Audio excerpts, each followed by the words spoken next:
I am making a dip for Mother's Day tomorrow. My family's getting together and I just wanted to have something kind of like a cheese dip. This is not a chip dip, this is like more of a schmear to put on like crackers and stuff. So I am gonna be trying out this recipe I thought about for a cucumber dip. And it's just got cream cheese, some mayonnaise. I'm gonna finely mince half this onion. Obviously cucumber that I'm gonna seed and mince. Some green onion, garlic salt, onion powder, some dill weed, and some celery seed. And I'm gonna make it today so that it could sit in the fridge overnight and some of that flavor from the cucumber and the onions can enhance by sitting. So I'm gonna prep my ingredients first. So I've got my cucumber here.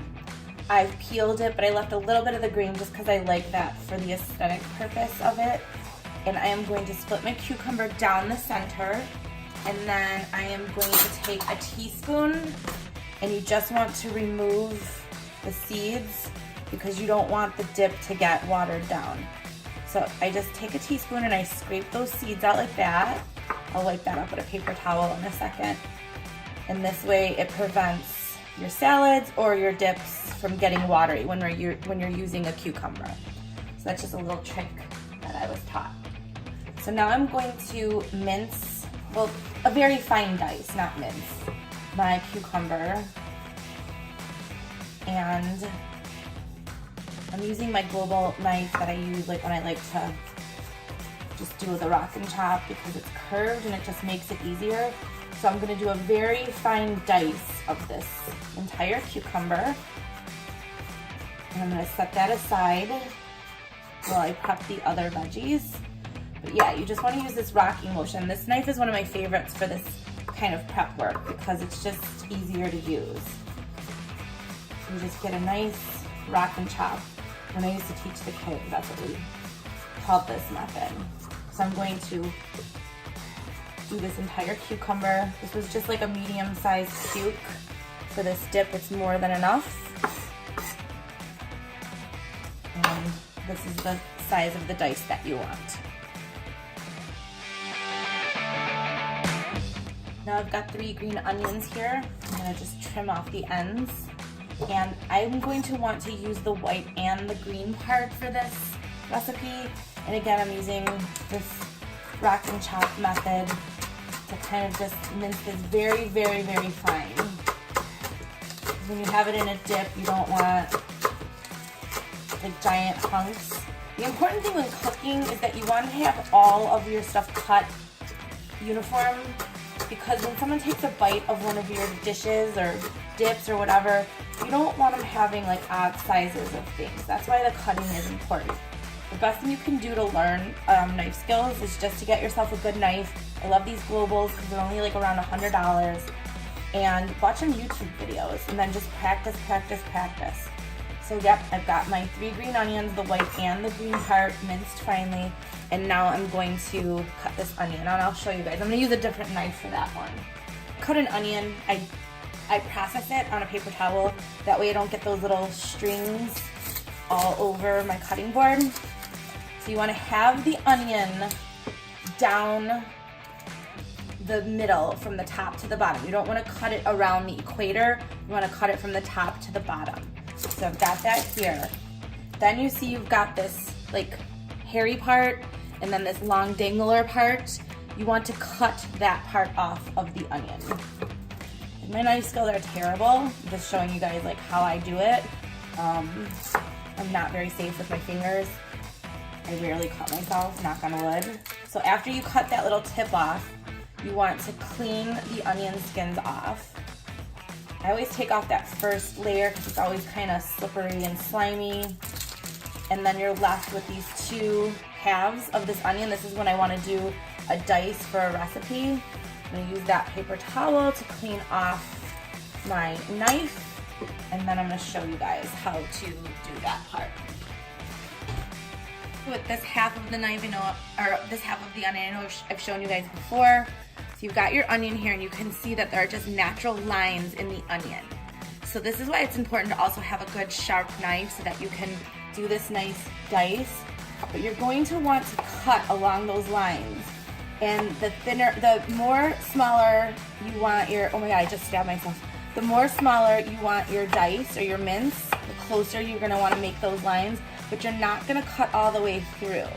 So like you can see here, I only go right to that little stem area. So you're gonna do this. I'm not using the proper hand technique because I wanna be able to show you guys. So then you're left with this onion that kind of looks like this. So it's not completely falling apart. Now I want to do a really fine mince, so I'm going to cut a cut on an angle into that. And then you just simply take your knife and you go through this onion like this. And then you've got yourself a nice dice going on. Watch your fingers, make sure you use the bear claw. And then, you know, when you work in a restaurant, like waste is very important because that's money. So when you get down to this little bitty gritty part, you're just gonna wanna kinda go like this through the rest of this onion, like that. Now I'm gonna run my knife through this once again. Again, I'm not like the master of knife skills. I can do the basics, but you can always tell somebody who doesn't know how to cook because they hold their knife all the way back here. Do not be afraid of your knife. You wanna hold the knife so that you have a good grip on it. So if you see somebody like doing this, like I kind of laugh sometimes when I see these recipe bloggers or claim to be recipe bloggers and they don't know how to hold a knife properly. So when you're holding your knife at home, make sure you have a good grip on it. Sometimes you have to hold it on the actual like blade part. And that's why I like these globals because they're nice and light. You don't have that big heavy handle to deal with. It's all like one piece, so it's a lot easier when you're doing a lot of cooking. So yeah, I'm just gonna keep running my knife through this onion because I want a very fine mince on this one. And it's going to be delicious. The other thing I wanna point out is that when you're doing cutting and prep work, you need to make sure your cutting board is on top of a damp paper towel or a damp dish towel.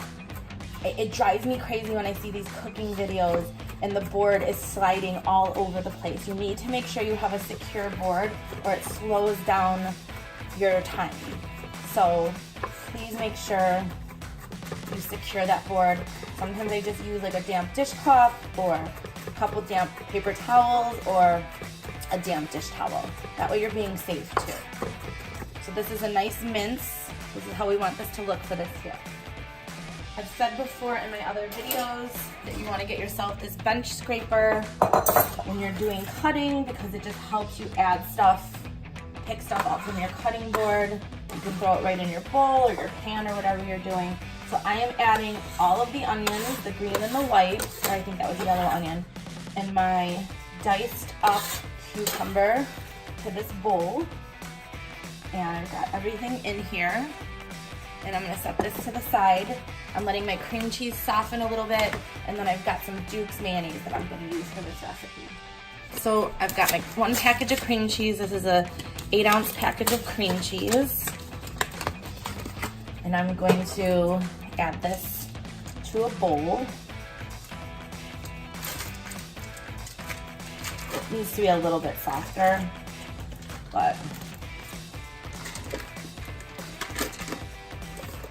working with what I got here, people. So my friend in North Carolina sent me this Duke's mayonnaise. I personally have never been able to find it here in the Chicago area, but other people say they have. So I've got this Duke's mayonnaise. I tasted it, it's amazing. It's got like a slightly lemony flavor.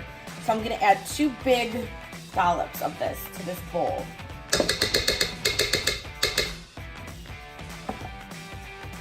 And then I am just gonna take my rubber spatula and I'm gonna kind of work this together. You can use a hand blender if you wanna whip it up.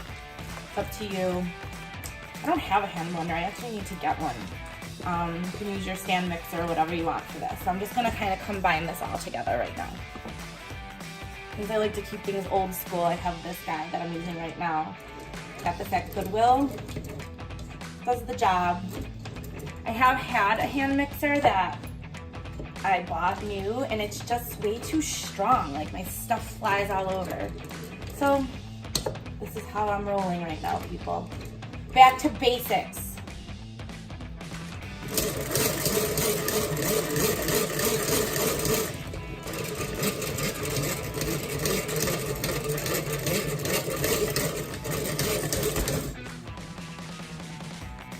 So I've got my mayo cream cheese mixture whipped up together, nice and combined. See that?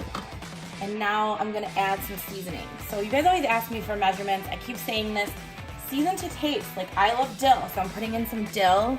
There's no exact amount that's right or wrong with this kind of stuff. You can over salt things, but just be careful with that, but do it to your taste. So I've got dill in here.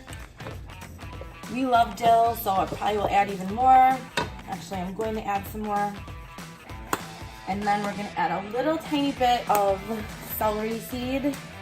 I'm just gonna use a couple pinches of this because this is a very strong flavor. That's the celery seed. And then I've got some onion powder here. I'm just gonna use a little bit of this because we obviously put a lot of onions into the dip, or the spread, I should say. And then I've got some garlic salt. So I'm gonna just add a little bit of that because I don't want it super, super garlicky. And then we're just gonna combine this really well. Make sure you're scraping down the sides. You don't wanna waste any of that Duke's mayo cream cheese goodness. That's how that's gonna look. Now I have my cucumbers and onions here, and I'm going to add this mixture to that bowl. Get everything out of this bowl. And I would give this a taste before you add it to see if you want to add any more seasoning to it, to your preference. And now I'm just going to slowly fold this in to combine it because I don't want to smash up those cucumbers.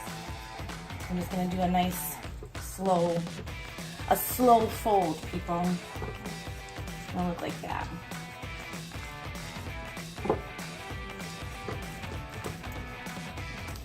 It smells so good and so fresh, like spring. It's amazing. So now I'm just gonna take this smaller bowl and I'm going to add the spread to this bowl. I'm going to cover this and I'm going to refrigerate this overnight, and I will serve it tomorrow with some crackers that I got. And I also have these lovely peppers that I got from Imperfect Produce that we can use to dip in there. That's how this is gonna look, like that. And like I said, it smells delicious. It's just the right amount of herbs and some salt and that delicious creamy mayonnaise and the cream cheese, and it's gonna be perfect. I'm gonna cover that, but I got these really pretty scalloped crackers with sea salt and black pepper from Aldi yesterday. And then Imperfect sent me these beautiful colored peppers, these tri-colored peppers. So I'm gonna just kind of arrange that on the plate with the crackers. And it's gonna be just like a lovely little brunch cheese spread. You can use that on a bagel, whatever your heart desires. Thank you for watching.